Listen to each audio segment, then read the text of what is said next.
Page number 241,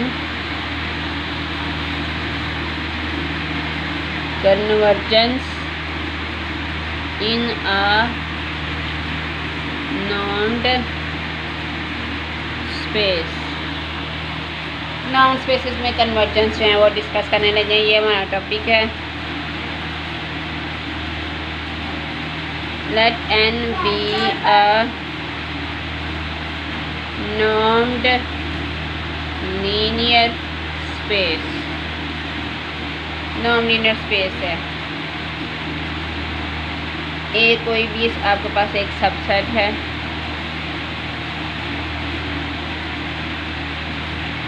n का, और ये लीनियरली इंडिपेंडेंट होगा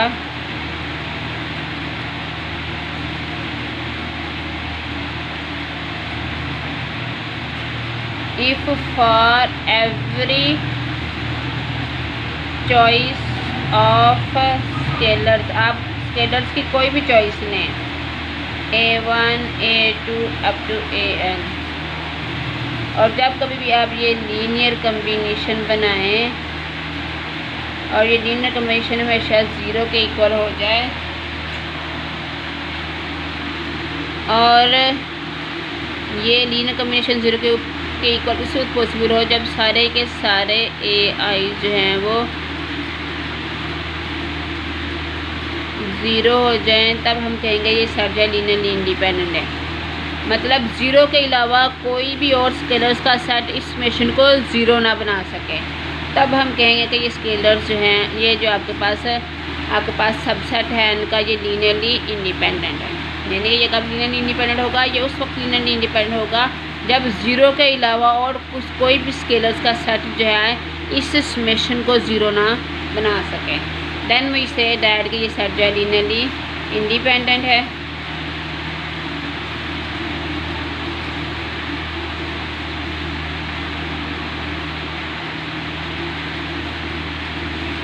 otherwise it is said to be linearly dependent. Otherwise हम इसको लीनियरली डिपेंडेंट कहेंगे। ठीक है जी। An infinite subset A of n is said to be linearly independent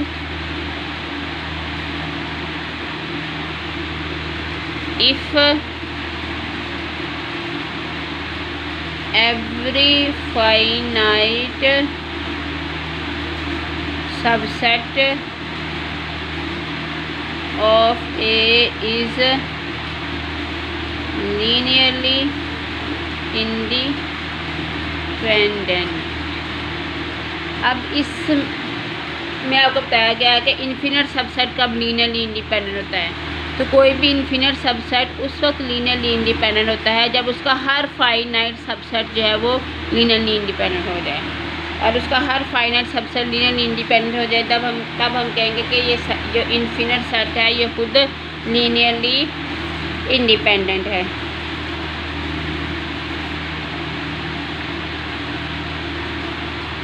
an element x of n is said to be linear combination of x1 x2 up to xn। ये सारे के सारे n के members हैं। if there are scalars a1 a2 an such that x जो है वो इनके सम के बराबर हो जाए, यानी कि एक एलिमेंट जो है आपके पास किसी भी n वेक्टर्स के लीनियर कॉम्बिनेशन के बराबर कब होगा? जब आपके पास स्केलर एग्जिस्ट कर जाए, साथ जब इनको मल्टीप्लाई करें, सम करें और ये समेशन जो है x के इक्वल हो जाए, यानी कि x जो है वो इन वेक्टर्स की सम की फॉर्म में लिखा जा सके, तब हम कहेंगे कि ये x जो है वो इन वेक्टर्स के लीनियर कॉम्बिनेशन के बराबर है।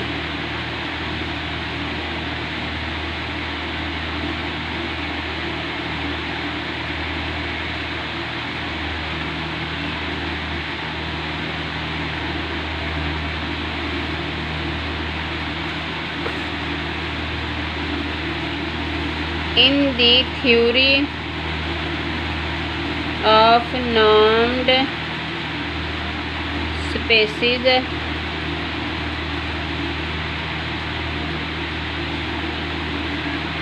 normed linear spaces, we define infinite sum। ये जो फाइनाइट सम था ना, x जो है वो फाइनाइट नंबर ऑफ वेक्टर्स के लीनियर कॉम्बिनेशन के इक्वल हो गया। अब नॉर्म स्पेसिस में हम इन्फिनिट सम जो है वो डिफाइन करेंगे। Let xi be a sequence in n and put ये आपके पास सीक्वेंस ऑफ पार्शियल सम्स, ये एनालिसिस में पढ़ा होगा सीक्वेंस ऑफ पार्शियल सम। ये सीक्वेंस है और ये इसका सीक्वेंस ऑफ पार्शियल सम है। मसलन अगर एक टर्म और अगर दो टर्म का सम लें तो इसको S2 से रिप्रेजेंट करते हैं। तीन टर्म्स का सम लें ये फर्स्ट पार्शियल सम है, ये सेकंड पार्शियल सम, ये थर्ड पार्शियल सम और ये nth पार्शियल सम है।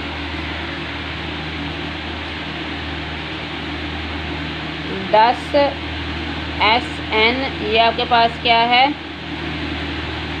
ये सीक्वेंस है ऑफ nth पार्शियल सम। 10 ये आपके पास सीक्वेंस है, n के अंदर सीक्वेंस है, और अगर ये सीक्वेंस ऑफ पार्शियल सम जो है वो कन्वर्ज कर जाए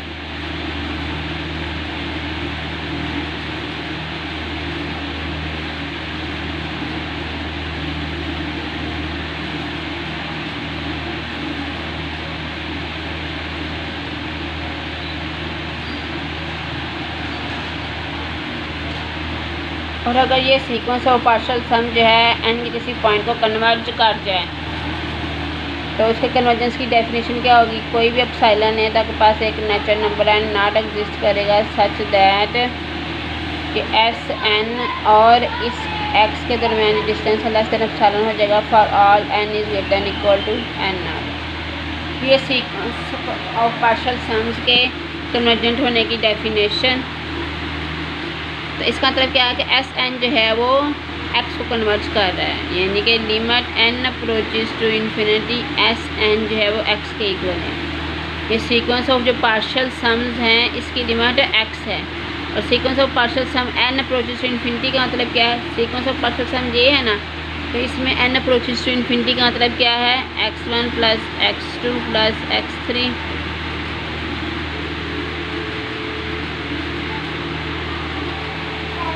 तो ये सीरीज़ है दरअसल। तो दरअसल ये सम ऑफ जो आपके पास सीक्वेंस ऑफ पार्शियल सम्स की लिमिट होती है ना, वो इस सीरीज़ का सम होती है, यानी कि sum of series is equal to limit of sequence of nth partial sum of series.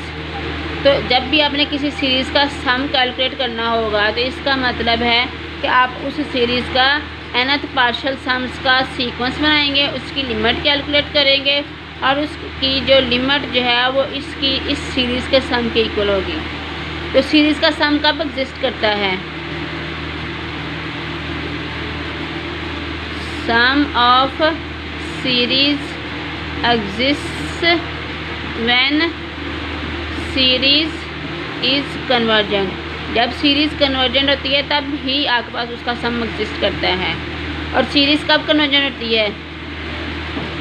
Series is convergent, series उस वक्त कन्वर्जेंट होती है when it's sequence of nth partial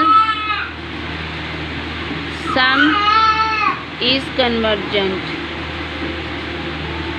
जब इसके nth पार्शियल सम्स का जो सीक्वेंस है वो कन्वर्जेंट है।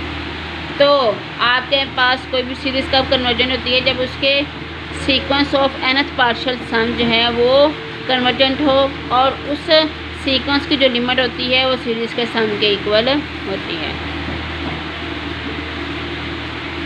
तो इससे हमें क्या पता चला कि नॉर्म स्पेस का कोई भी जो एलिमेंट है x ऑफ n है ना, n का एलिमेंट है ना, तो नॉर्म स्पेस का कोई भी एलिमेंट जो है उसको आप इन्फिनिट सम के तौर पर लिख सकते हैं।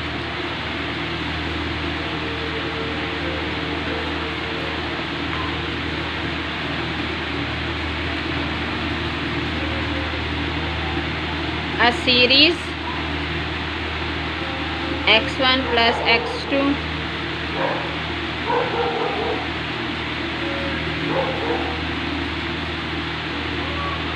is said to be absolutely convergent if the series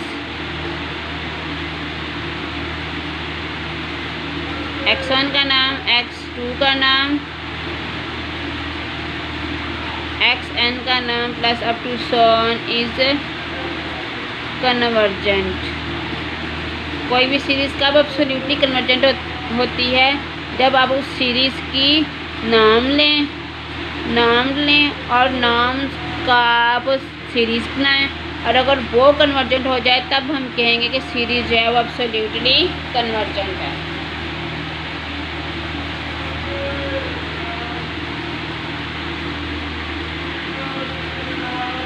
an absolutely convergent series may not be convergent। जो सीरीज एब्सोल्युटली कन्वर्जेंट, ये जरूरी नहीं कि वो वैसे भी कन्वर्जेंट हो। If the space under consideration is not complete. इस थ्योरम में इस रिमार्क को वाज़ेह किया गया है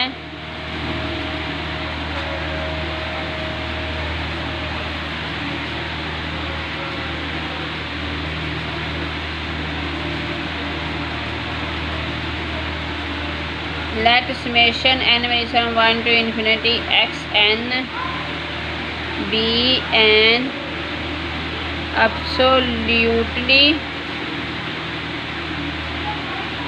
convergent series in a Banach space, then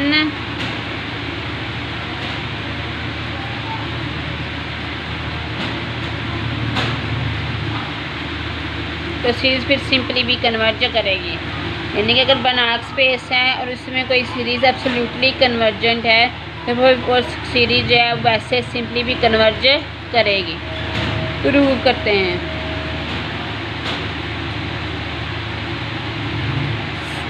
series जो है एब्सोल्युटली कन्वर्जेंट है since series is absolutely convergent है, एब्सोल्युटली कन्वर्जेंट है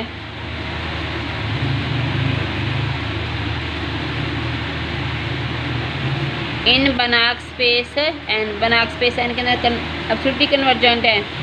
तो इसका मतलब क्या हुआ? So it's sequence of nth partial sums is convergent. वो ना सिर्फ कन्वर्जेंट होगा बट आल्सो काशी, वो एक काशी सीक्वेंस भी होगा, क्योंकि हर कन्वर्जेंट सीक्वेंस काशी होता है। सो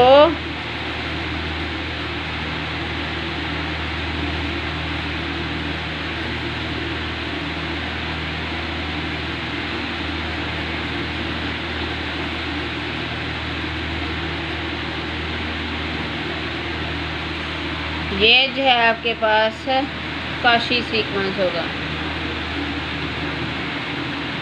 इसे काशी होने की डेफिनेशन अप्लाई करते हैं। तो अब कोई भी एप्सिलॉन लेंगे तो इसका काशी सीक्वेंस होने की डेफिनेशन अप्लाई करने लगे हैं। तो कोई भी एप्सिलॉन लेंगे तो आपके पास एक natural number and not exist करेगा सच दैट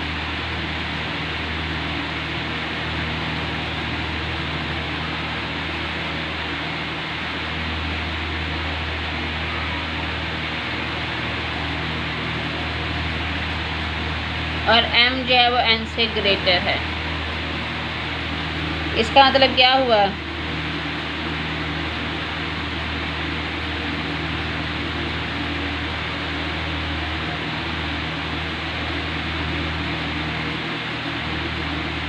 और s n डैश किसके इक्वल होगा? ठीक है, m जो कि n से ग्रेटर है। अगर m जो है आपके पास 15 हो और n 5 हो तो इनकी पहली 5 टर्म्स सेम होंगी, वो कट जाएंगी और छठी से आगे जो है आपके पास शुरू होगा। जैसा कि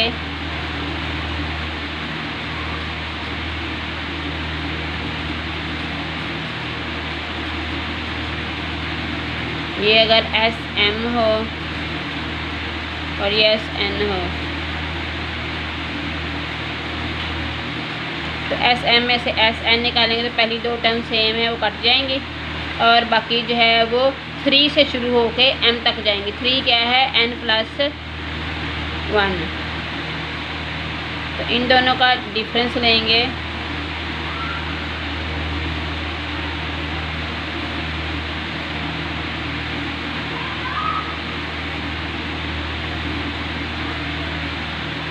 ये इसके अंदर पुट, ये जो है इसके बराबर इसके अंदर पुट करते हैं।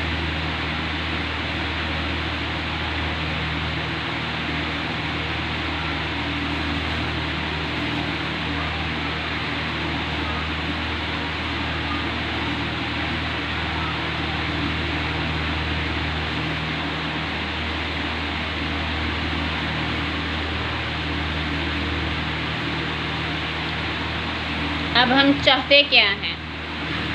ये सीरीज कन्वर्ज कर जाए।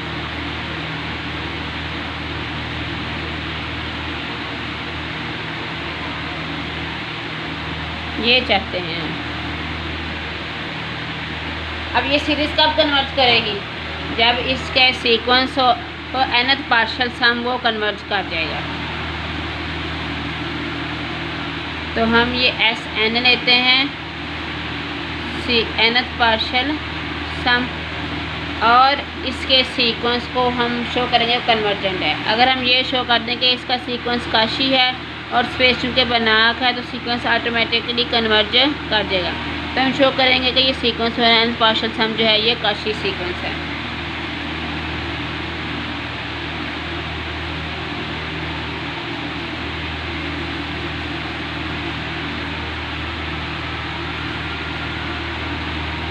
S m minus s n बिल्कुल इस तरह m जो है वो n से ग्रेटर है। जब एस एम में से एस एन माइनस करेंगे तो आपके पास क्या रह जाएगा? n + 1 और उससे ऑनवर्ड टर्म एग्जिस्ट जो है वो बच जाएंगी m तक। ट्रायंगल इनक्वालिटी अप्लाई करें, ये लेस हो जाएगा।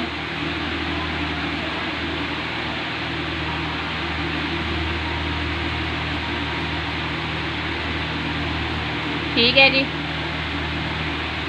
और इन टर्म्स का जो सम है वो किससे लेस है? एप्सिलॉन से लेस है for all m n greater than equal to n naught. आपने शो कर दिया sequence of n partial sum जो है वो काशी सीक्वेंस है।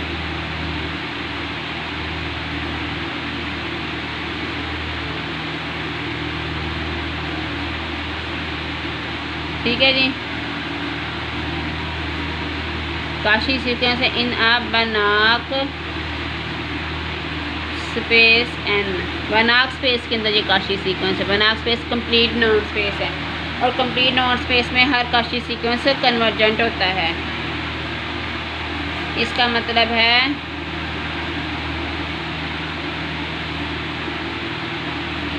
Sn जो है वो कन्वर्जिस इन n। तो इसकी जो लिमिट होगी वो किसके बराबर होगी? इस सीरीज़ के सम के बराबर होगी। इसका मतलब सीरीज़ कन्वर्ज कर गई क्योंकि इसका सम एग्जिस्ट कर गया। सम एग्जिस्ट कर गया तो मतलब सीरीज़ कन्वर्ज कर गई। और यही हमने शो करना था कि बनाक स्पेस में अगर कोई सीरीज़ सिंपली कन्वर्ज करती है तो वैसे भी कन्वर्ज करेगी।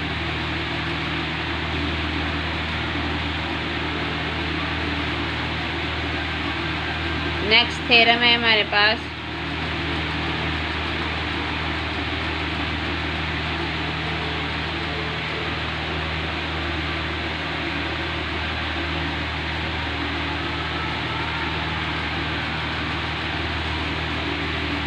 let n be a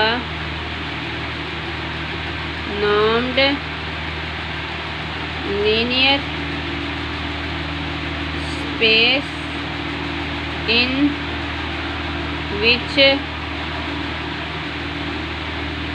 every absolutely convergent series converges, then n is a Banach space।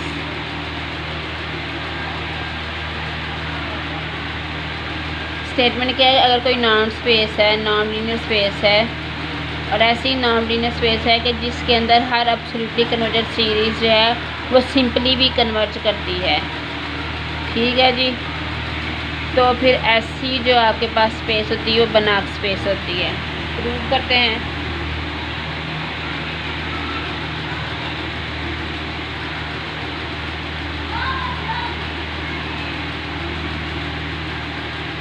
इसको बनाक शो करना है ना, उसके लिए हम क्या करेंगे? एक काशी सीक्वेंस ले लेंगे,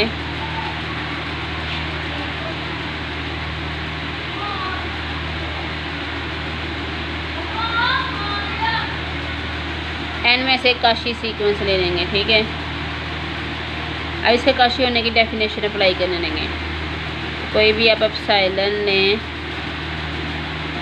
एक natural number n naught exist करेगा such that xm minus xn का नाम is less than epsilon for all m n greater than equal to n naught. और अगर आप एप्सिलॉन लें 1/2 तो नेचुरल नंबर n1 एग्जिस्ट करेगा such that xm minus xn का नाम is less than 1/2 for all m n greater than equal to n1। अगर epsilon है 1/2 स्क्वायर तो आपके पास नेचुरल नंबर n2 एग्जिस्ट करेगा such that xm minus xn का नाम is less than 1/2 square for all m greater than equal to n2। और अगर आप एप्सिलॉन है 1/2 की पावर k तो आपके पास एक natural number n k exist करेगा such that x m minus x n का नाम इज़ लेस देन 1 और 2 की पावर के for all m n greater than equal to n के। सच दैट के जैसे जैसे आपके पास एप्सिलॉन छोटा होता जाता है, नेचुरल नंबर जो है आपके पास बड़ा होता जाता है। n1 जो है वो n2 से छोटा है, n2 जो है वो n3 से अप टू n के।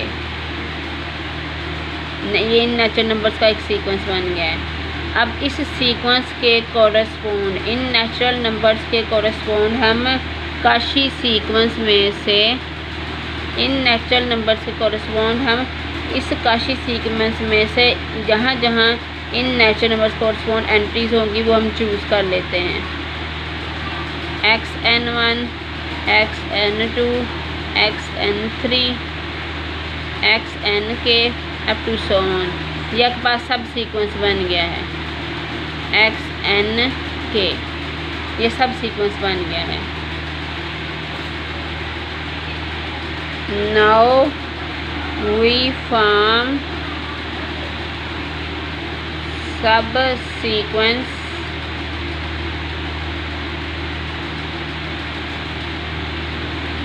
xnk of xn as follows.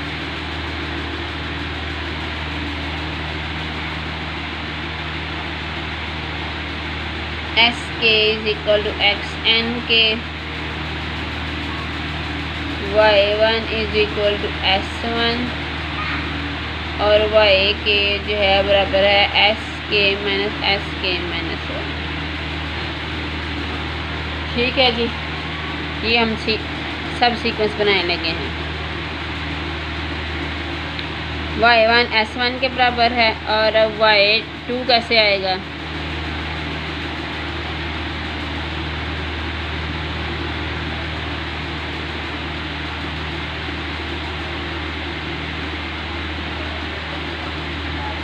s1 जो है y1 के बराबर, तो यहाँ से s2 क्या आ जाएगा? y1 plus y2। ठीक है जी। k3 ने तो y3 कैसे आएगा? s3 minus s3 minus 1, s3 minus s2 और s3 जो है s2 किसके बराबर है?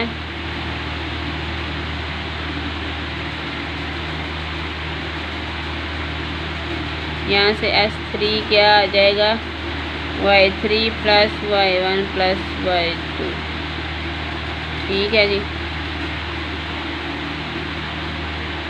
तो s क्या आ जाएगा?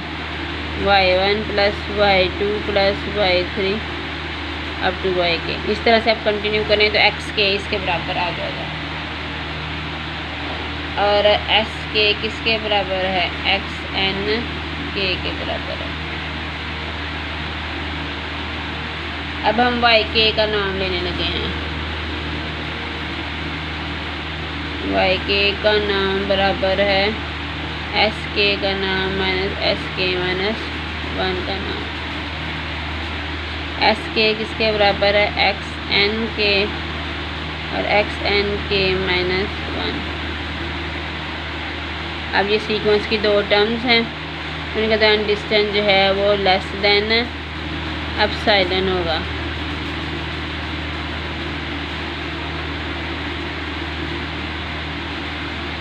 ठीक है जी। ये जब हमने कहा था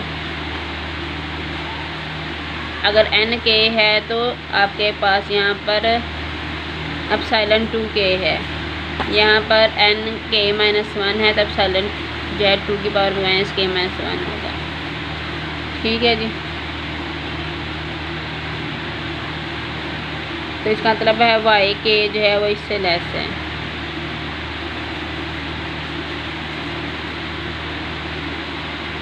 सम ले लें।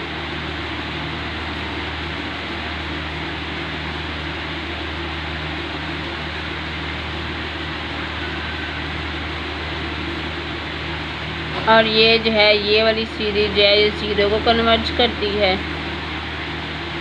यहाँ इसका सम जो है वो फाइनाइट है, इस सीरीज़ का सम जो है वो फाइनाइट है। सॉरी मैंने कह दिया जो 0 कन्वर्ज करती है। इस सीरीज़ का जो सम है वो सीक्वेंस 0 कन्वर्ज करता है। इस सीरीज़ का जो सम है वो फाइनाइट है, ये कन्वर्जेंट है, आप रियल एनालिसिस से जानते हैं। इसका मतलब है कि आपके पास इस सीरीज़ का जो सम है वो फाइनाइट है। अब ये एक सीरीज़ है जो कि आपके पास एब्सोल्यूटली कन्वर्जेंट है। ये सीरीज़ क्या है? सीरीज़ इज़ एब्सोल्यूटली कन्वर्जेंट है। और गिवन क्या है? गिवन आपके पास ये है कि अगर कोई सीरीज़ जो है एब्सोल्यूटली कन्वर्जेंट है तो वो सिंपली भी कन्वर्ज करती है। इसका मतलब है कि ये जो सीरीज़ है y के ये भी कन्वर्ज करेगी।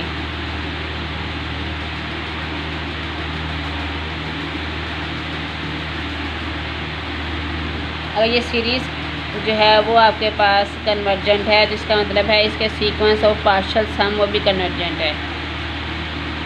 इसका जो सीक्वेंस ऑफ पार्शियल सम है, sequence of partial sums is also convergent, क्योंकि सीरीज कन्वर्जेंट होती है जब उसका सीक्वेंस ऑफ पार्शियल सम जो है वो कन्वर्जेंट होता है। Is convergent in an. इसका मतलब है लिमिट के अप्रोचेस टू इन्फिनिटी एस के जो है वो एक्स के इक्वल है। और एस के किसके इक्वल है? एक्स एन के।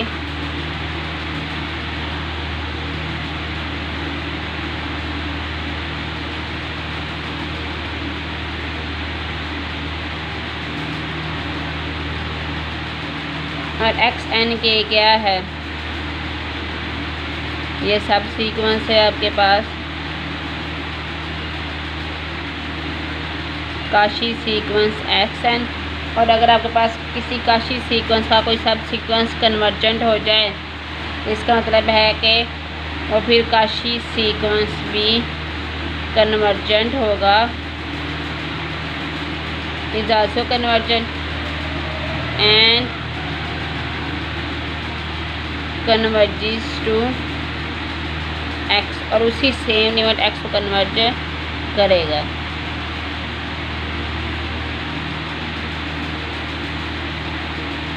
तो इसका मतलब है एन जो है वो बनाक स्पेस हो गई है। एन जो है वो आपके पास एक बनाक स्पेस बन गई है। ठीक है जी, यही मुझे शो करना था।